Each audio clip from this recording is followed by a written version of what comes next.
This is Brad from Nile, and you're watching SoundlinkTV.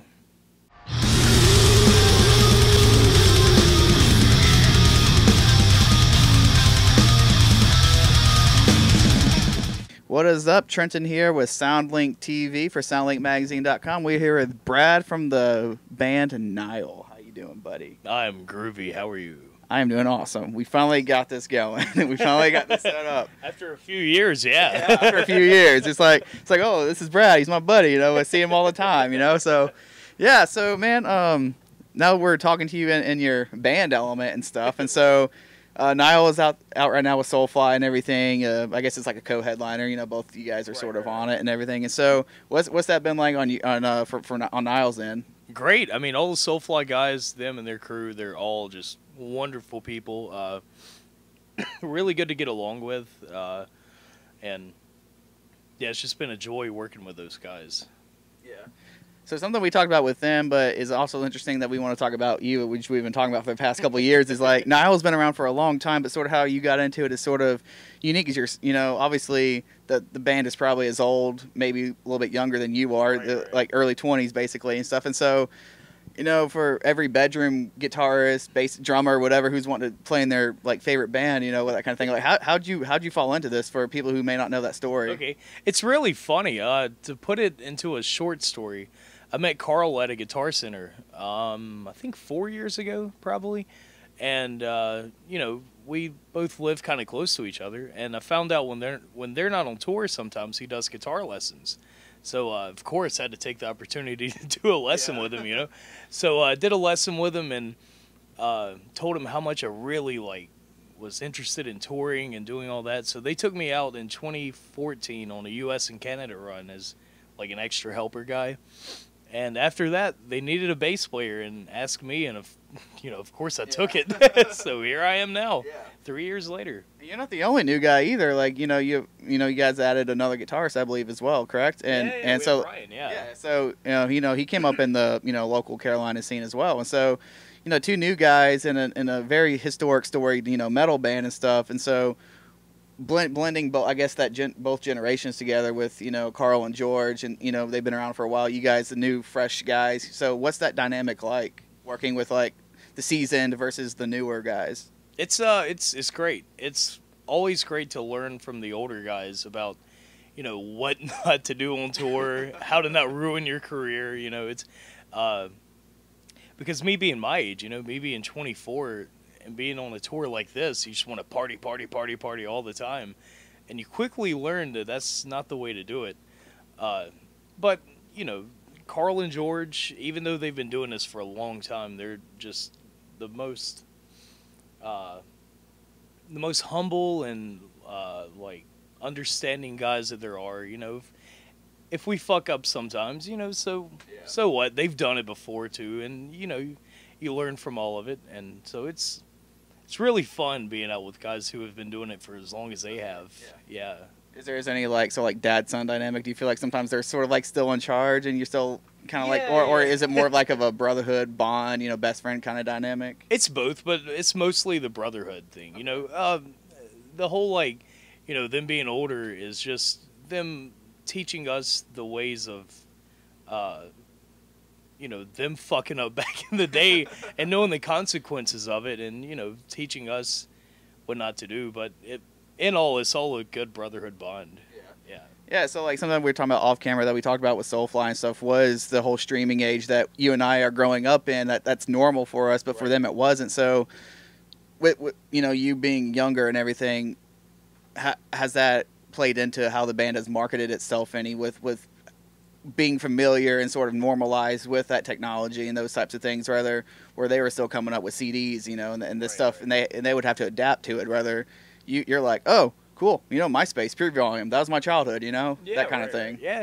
I mean, I still buy CDs all the time, but I think for the age that we live in, YouTube is a great tool for bands, especially because you can find any music that you want in the world, and there's always suggestions of check out this band, and that's how you found out about all the bands, because there are a billion different metal bands out in the world, and for the most part they're all great, but I think tools like Spotify and iTunes and all that, it's a great way to learn about newer bands and even older bands that you might like have skipped past in your musical journey. But yeah, I think the new age is really good for music.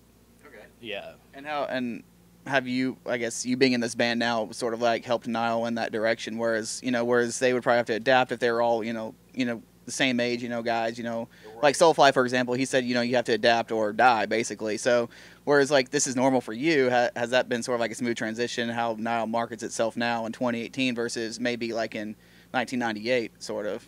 It has been. I mean, I'm sure there's different dynamics and different ways that they go about things now, but as far as marketing, it's these guys really, really know what they're doing because they've been in the game for 30 years, So for them, they already know how to do it, and they do adapt with the times and the new technology and the way people find music, and so. Yeah, so you guys are in the process of a new record and stuff, writing and all that cool stuff, and you had a little bit on the last one with maybe some vocals and stuff, but you're actually playing your actual instrument on this one and being a lot more hands-on. So, what's that like after maybe 4 years or so being in this band to finally put your stamp on a Nile record like that?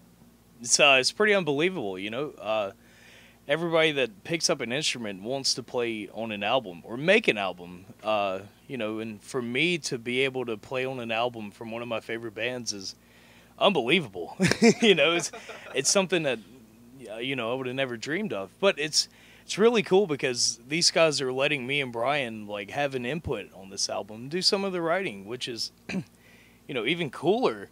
Like you can listen to the next Nile album and say, oh yeah, I wrote this, which in the past, you hear it in as Carl and Dallas and George mainly writing everything. So it's definitely awesome to have an input with the new music. Yeah. Does it sort of like cement your place in the band? Like, oh, I'm in this band, for certain now. Like I'm on this album, I'm not just like playing these songs that other guys wrote live. Yes. I'm actually writing, and this is my art. I created this. I'm not just playing songs I learned. Right, yeah. Okay.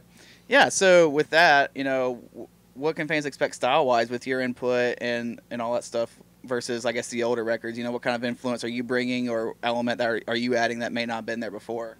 It's going to be pretty much what you expect an Nile album to be because, all the albums are just complete brutality over the top. Yeah, but you can expect that. This new one's going to be a lot more, like, groove-oriented, a lot more things you can just headbang to instead of listening and going, oh, I wonder what time signature that riff is in. So, yeah, it's going to be a nice change of pace, but it's still going to be what you expect. Okay. Yeah, and George lives in Greece, right? And so is he, like, sending stuff online, or how's that writing working with somebody living across the world, basically? Yeah, that's normally what we do. Like, we'll each write a riff or, try to write a song completely, send it to him, and he'll either record to it or say this is complete bullshit and we'll just throw it away.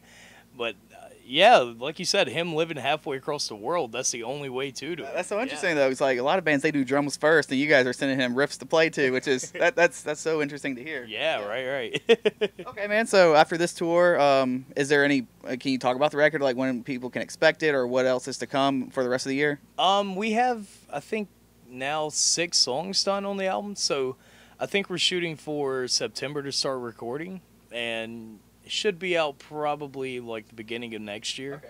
Yeah. All right. Sweet. What about tour-wise or festivals overseas, anywhere people can see you? Yeah, after this tour, we play 2 festivals in Europe, and that'll be the end of the tour cycle for this album. Okay. Yeah, and then the rest of the year is just writing the album and recording it. Okay, so we like to close some of these out with a fun question. I don't know if you've heard any of these, okay. So I'll throw this one out because I think it'd be so funny hearing Nile do.